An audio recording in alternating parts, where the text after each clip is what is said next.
Welcome back to Tales Untold. I'm Erica. And I'm Wyatt.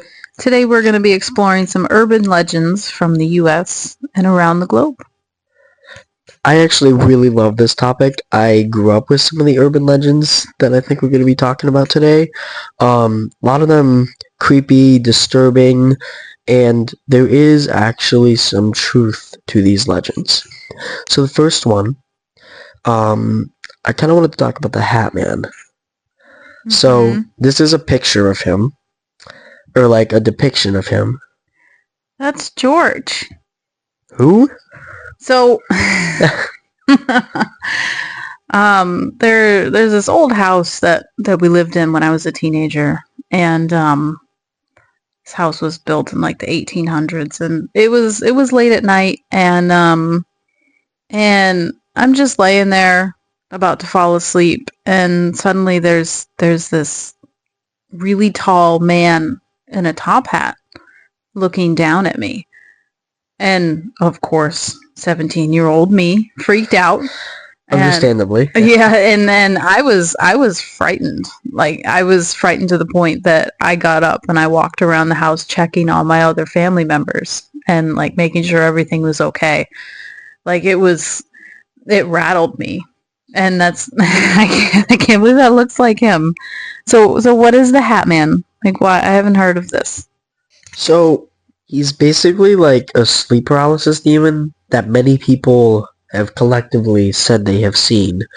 And there was actually an art challenge for people to kind of like draw him or make him, which is one of the pictures I showed you that you said looked like George. Because nobody actually knows what he looks like. It's just a lot of these people collectively explained very, very similar things. And Hat Man is described as a 6-foot figure wearing a fedora, completely dark entity with some kind of coat on. People usually say like trench coat or something like that. And then they also say that his eyes are red. That's one difference. The man that I saw, he didn't have red eyes, and he really didn't seem threatening. Like, it didn't seem like he was there for something. It felt like he was there to warn me about something, which is why I had gotten up and I started, checking on people in my house. But I don't know. I mean, it's frightening to see something you can't explain like that. Like, you open your eyes thinking, whatever, I'm just going to see darkness, and there's someone standing there looking at you. Yeah, I'd be pretty frightened as well. Has there been any other times that you've seen this guy? I have not, but my mother, apparently, like a year later, she had a similar experience where she had seen someone in a similar description, and she also named him George. Like, I don't know what it was. I don't know why I want to call him George, but I felt like that was his name, and she felt the same way. So you both saw the same thing, like a year apart, didn't tell each other. Did you tell her? No, I didn't tell anyone about that. So you guys just named the same thing? Yep, we both named him George, and we both thought that he was he seemed like a farmer to us. Was it because of the hat? Maybe. I don't know, just like something seemed, I don't know, it's hard to explain. Like, I felt things about him. Like, I felt like he was there to warn me. I don't know. Of what? I don't know. That's interesting. Did he have like a color, or could you see if he was like wearing clothes, or was he just like a shadow? I mean, I did picture him in probably like a plaid shirt, maybe suspenders, but he was all dark. So like, he was a shadow. So like, you couldn't see any of these features. That's just how you like I couldn't tell you what his face looked like. I couldn't see any color on him. He was just like a black person like a black figure there. That is definitely creepy. And he didn't seem like he had any bad intent. He was just kind of there. Yeah, and like I said, it felt like he was there to warn me. So maybe he's not the Hat Man. He just is very similar. Or maybe these people are just frightened. And I definitely wasn't asleep. Like, it may have been the middle of the night, but, like, I was not asleep. Like, at all? Like, no. Because I know sleep paralysis makes you feel like you're right, like but awake. I was able, like, I saw him, and I was able to immediately get up. So I wasn't, it's not like a night terror or the, where you're stuck. Yeah, you're not able to do that in sleep paralysis. Yeah, no, I was not asleep. I was in the process of trying to fall asleep because, you know, I had a habit of staying up really late, watching shows, doing all sorts of things. And so I was actually just at that moment trying to sleep. And then there he was. I don't know. I have no explanation. I have nothing. I honestly would be pretty freaked out. Definitely. You're pretty brave for going around the house. I know. Like, if that was like an intruder or something. I know. Yeah. I definitely. Well, that's what like, it felt like he was there trying to warn me about something. I mean, nothing went wrong. There was nothing wrong there. I don't recall if anything bad happened close after that. But yeah, it was very odd. Did you wake anybody up? Did you like start screaming or anything? No, I did not scream, and I did not wake anybody else up. No, I just looked around and made sure that everybody was still breathing in their beds. Poked my head in. That's all. Did you like lock the door or something, or did you just walk around? Like, did you do something? I made sure that the doors were locked. It was the middle of the night, so yes, they already were. Did you turn any lights on? Mm-mm. I'm trying to think of what he could have been warning you about. Like, where I was going with the locks is like, if he was trying to warn you, like, you would have to go around and check the house, and then you'd see something was unlocked, and then you'd lock it, like someone. Or maybe there was someone outside my house trying to come in, and then they heard or saw me wandering about and decided not to. Yeah. Maybe that would make something sense. Like that. That's possible. That'd be neat. That's pretty creepy, though. Yeah, I know. But like I said, that, like, as far as I can't remember if there was something bad that happened close after that. I don't believe so. It's pretty interesting. Yeah. So is he supposed to? What do people claim that the Hat Man does? Is he supposed to just frighten you? Does he have a purpose?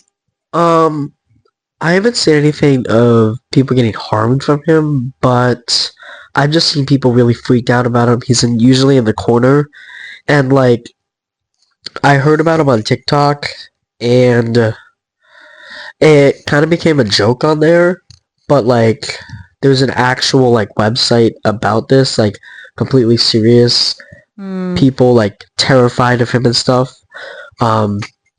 I have joked around about him with my friends. I believe he's real, like a sleep paralysis demon. But sometimes me and my friends are just like, "Oh yeah, the Hat Man's here. The Hat Man's here." Like, just as yeah. I don't know. I feel like if he was an actual demon, he would be doing more than just looking at you while you slept. I don't think in sleep paralysis, since he's like strictly a sleep paralysis demon, I don't think they can really do anything to you. No, but just standing there looking at you, like, that's not that frightening. Like, after a while, I'd be like, all right, buddy. Like, what do you want? Well, like, I mean, I guess I was brave enough to get up while he was staring at me, but I don't know. Did you like follow me around the house, actually? No. It was only a few seconds that he was there. He disappeared, like, after you left the room, or like when you stood up? No, so my bed was kind of like tucked into a corner. So, like, in order for me to get out of my bed, I would have had to have stepped where he was. Oh. So, like, he was there, and then I freaked out, so I, like, closed my eyes again, and I rolled over my bed like, whoa, what the hell was that? And then he wasn't there. When you rolled back over? Yeah. So then How'd you roll back over after that? I don't know, man. I was brave, I guess. I don't know, but also like I said, like I didn't feel threatened by him. I felt Mm. like he was there for a reason, and it wasn't to harm me or even to frighten me. And I knew that his name was George. And he didn't say anything to me. It was all like a perceived feeling that I got from seeing him.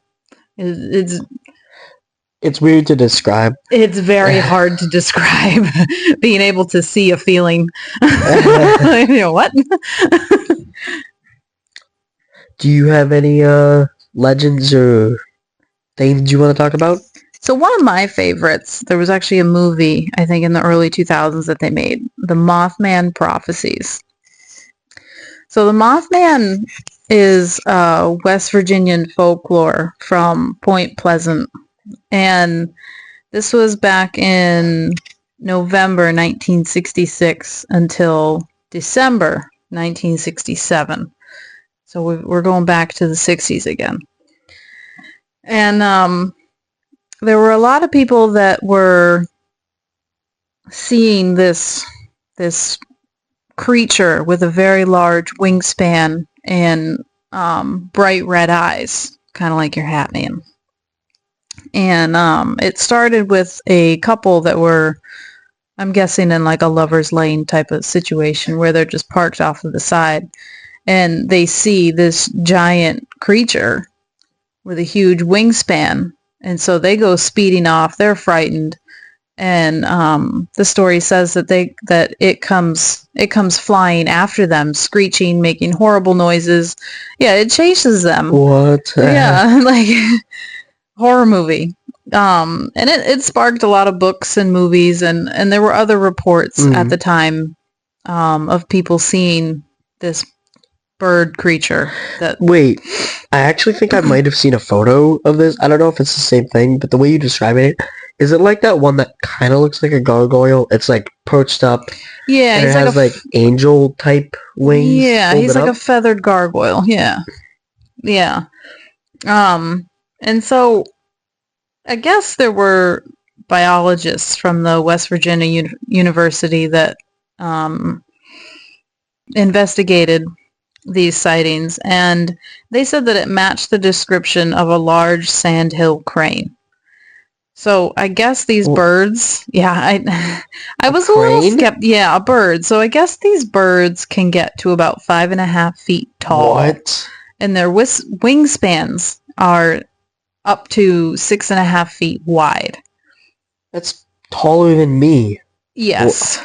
So at first, after I read that, I was like, oh, that's neat. I mean, maybe it could be. Birds make all sorts of noises. They attack people sometimes, but I wasn't really so sure after I looked up pictures of these, and then I looked at the pictures that were a product of these stories. I just feel like the body of a crane just isn't big enough to be mistaken for a human figure.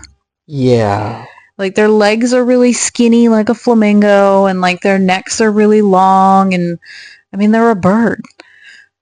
Like I can understand the wingspan and coming across a ginormous bird like that in the dark is probably really frightening. And even more so to have it follow you hissing and all sorts of noise at you. But that doesn't make sense.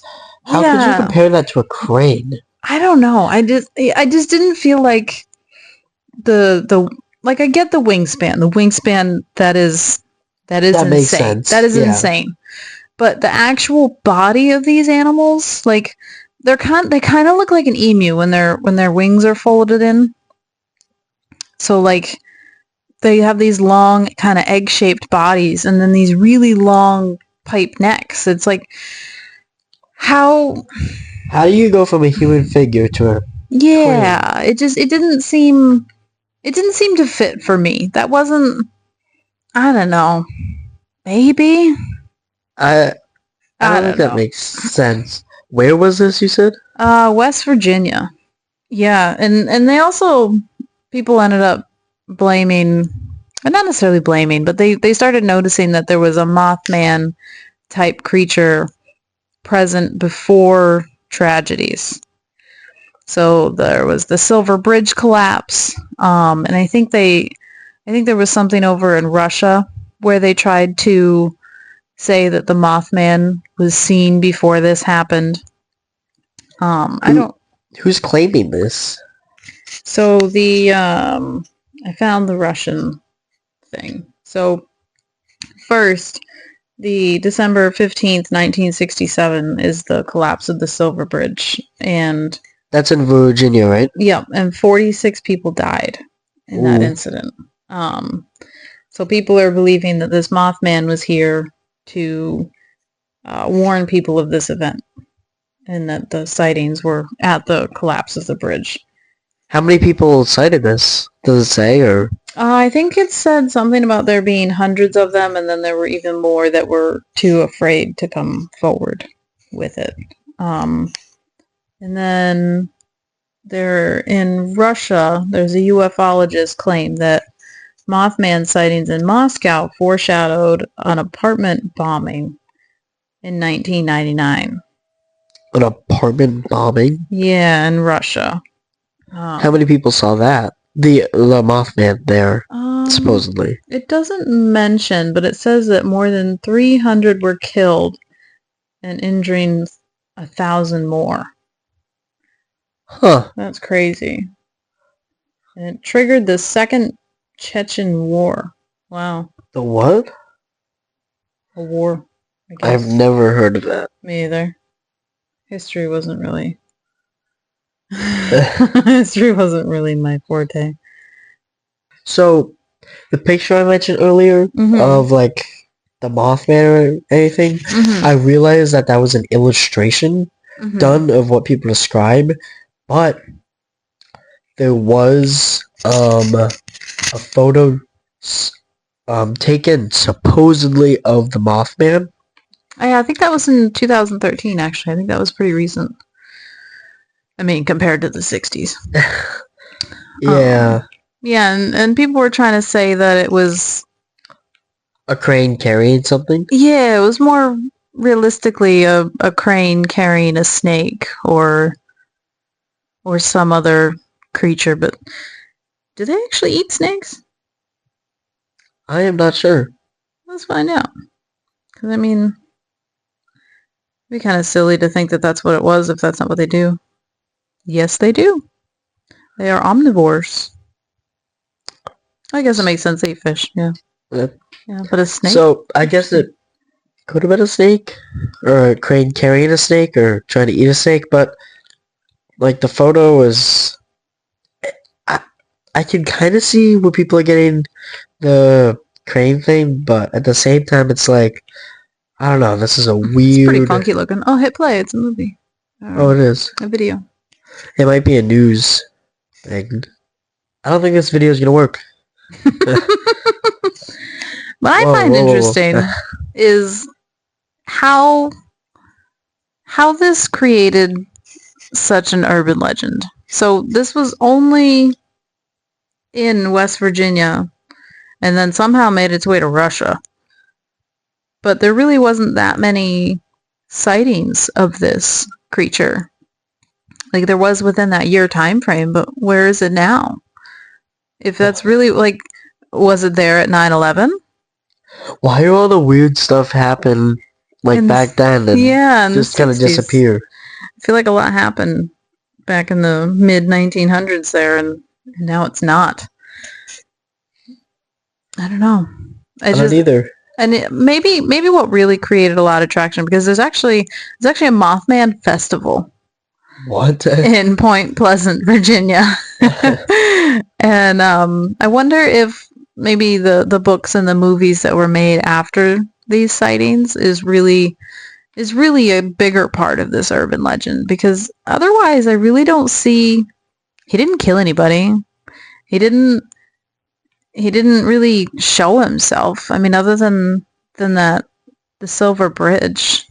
But even if he was there, he didn't do anything. He didn't cause it. He didn't show up in anybody's dreams like, hey, this is going to happen. Do something. So he's just kind of like a warning there? That's kind of the theory, is that he was there to warn us of this, but how was he supposed to warn us if he didn't say anything? So I'm just confused as Is to he like why. one of those dark entities that's like, if you see this, something Maybe. bad's happening? Maybe, but I mean, with that bridge, it's not like it's something that someone could stop. That's true. So maybe he just enjoys seeing the pain. Maybe he's just, feeding off other people's terror. Suffering? Yeah. How, like, what happened to the bridge? Did it just collapse, or like, was there like a bomb, or like? I believe it was poor construction. Let me see. Stress crack in a single eye bar link to the bridge's chain. So a single bar of this bridge took it out. Mm-hmm. That is very poorly constructed. Yeah, through internal corrosion and a problem known as stress corrosion cracking. Well, Interesting. Straw that broke the camel's back. Yeah, so I guess maybe it was poorly maintained. That might be better than poor construction. So you mentioned something earlier about like the first Mothman sighting, Lover's Lane. Mm-hmm. I kind of wanted to talk about that one because I have Alright, hold on. Let me just start off with the urban legend itself. So there's this couple, I believe it happened in the 60s. They went somewhere to like make out of view from their parents, parked, and they were done. The boyfriend tried to start the car, but the engine like turned over, or whatever you want to call it. So he kept trying, and he decides to walk to town and tells his girlfriend to stay in the car. So he's on his way to town to try and get help, and the girlfriend ends up falling asleep. It's like hours and hours later. So after she heard the scratching, a police officer actually started knocking on the car window, and she was like, what's going on? What's going on? And the police officer's just like, come with me. Don't look behind you or anything. So she starts following the police officer to the car, and she decides to turn around and sees her boyfriend hanging from a tree over the car. Oh, that's what that scratching sound was? Yeah. How did the cop know? I don't know. I guess that's why you call it an urban legend. Could be true, could not be true. That's interesting. Yeah. And have you ever seen the movie Urban Legend? Yeah. That's been a long time, but yeah. There's a lot of urban legends in that movie, and that was one of them. But have you ever... I don't know if you remember the part where the car is behind the girl that's driving after she is like at the gas station. She drives off, and a car starts following her and starts flashing the lights and high beams and stuff multiple times. That part, so that high beam part that I was just talking about, something like that actually happened to me in real life.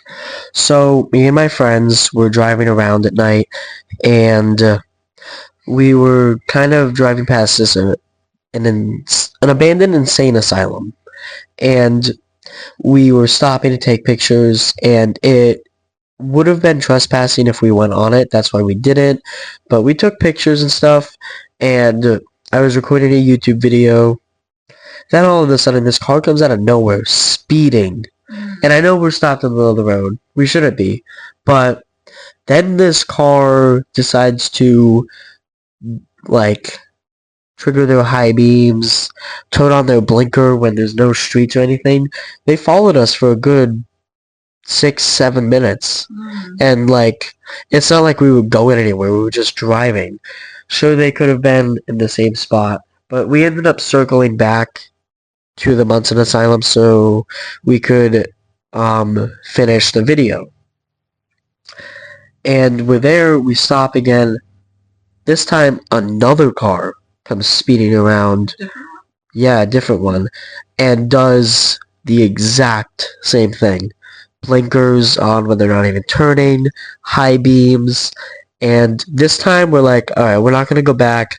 Let's go check out another haunted place.